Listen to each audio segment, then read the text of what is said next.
আসসালামু আলাইকুম। আজ আমি আপনাদের সাথে খুবই গুরুত্বপূর্ণ একটি ভিডিও শেয়ার করব। আজকে আমি আপনাদের সাথে শেয়ার করব শিশুর শরীরে র্যাশ হলে যা করবেন। আশা করি ভিডিওটি ফুল দেখবেন। আর এই চ্যানেলে বাচ্চাদের সব ধরনের ভিডিও রয়েছে, আপনারা চাইলে দেখে নিতে পারেন। চলুন তাহলে কথা না বাড়িয়ে চলে যাই ভিডিওর মূল টপিকে। অতিরিক্ত গরম আবহাওয়ায় শিশুদের শরীরে ফুসকুড়ি বা ঘামাচির মতো এক ধরনের র্যাশ দেখা দেয়। সাধারণত ঘামে ত্বকের ছিদ্রগুলো বন্ধ হয়ে গেলে এ ধরনের হিট র্যাশ তৈরি হয়। গরমের এই সময়টাতে নবজাতকের মাথায়, গালে এবং শরীরের আরও কিছু অংশে র্যাশ হতে পারে।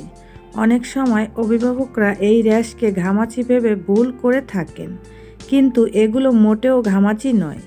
এই র্যাশ নবজাতকের জন্য যন্ত্রণার কারণ হয়ে দাঁড়ায়। তবে কিছু বিষয়ে সচেতন থাকলে আপনার ছোট্ট শিশুটি থাকবে যত্নে।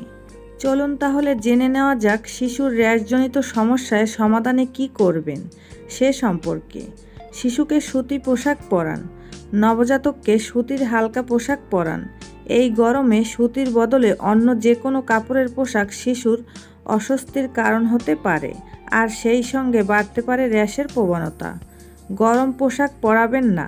এখন শীতকাল নয়, তাই একটু মেঘ করলে, বৃষ্টি হলে কিংবা সন্ধ্যা হলেই শিশুকে গরম পোশাক পরিয়ে দেবেন না। এই কারণেও শিশুর হিট র্যাশের সমস্যা হতে পারে। বাতাসের মাধ্যমে ঘাম শুকালে এবং নিয়মিত ত্বক পরিষ্কার রাখলে হিট র্যাশের ভয় অনেকটাই কমে। পাউডার মাখাবেন না। অনেক সময় শিশুর শরীরে বিভিন্ন ভাঁজ, গলা, কুঁচকি, বাহুমূল ইত্যাদি স্থানে ঘাম জমে হিট র্যাশ হয়। নবজাতককে পাউডার মাখাবেন না। পাউডার ব্যবহারের কারণে ঘাম নিঃসরণের পথ বন্ধ হয়ে যেতে পারে। তখন ঘাম বের হতে না পেরে শিশুর নরম ত্বকে লাল লাল র্যাশ দেখা যায়। অভিভাবকরা তখন হিট র্যাশকে ঘামাচি ভেবে আরও পাউডার ব্যবহার করেন। এতে শিশুর কষ্ট আরও বেড়ে যায়। তরল ও পানি। নবজাতক খাবার পায় তার মায়ের কাছ থেকে, অর্থাৎ মা যা খান বুকের দুধের মাধ্যমে শিশু সেখান থেকেই পুষ্টি সংগ্রহ করে। গরমে শিশুর শরীর সুস্থ রাখতে তার ত্বকের পিএইচ, পটাশিয়াম, হাইড্রোজেন ব্যালেন্স স্বাভাবিক রাখতে হবে। সেজন্য মাকে খেতে হবে পর্যাপ্ত পানি ও তরল জাতীয় খাবার। প্রখর রোদে শিশুকে বের করবেন না। গরমে রোদের তীব্রতা থাকে বেশি, তাই এ সময় প্রখর রোদে শিশুকে বের করবেন না। বিশেষ করে সকাল 10টা থেকে বিকেল 4:30 পর্যন্ত একান্ত প্রয়োজন ছাড়া শিশুকে বাইরে বের করবেন না। সারাক্ষণ ঢেকে রাখবেন না। নবজাতক বেশিরভাগ সময়ই শুয়ে থাকে। এক্ষেত্রে তাদের ন্যাপি র্যাশ ও হিট র্যাশের সমস্যা বেশি দেখা দিতে পারে।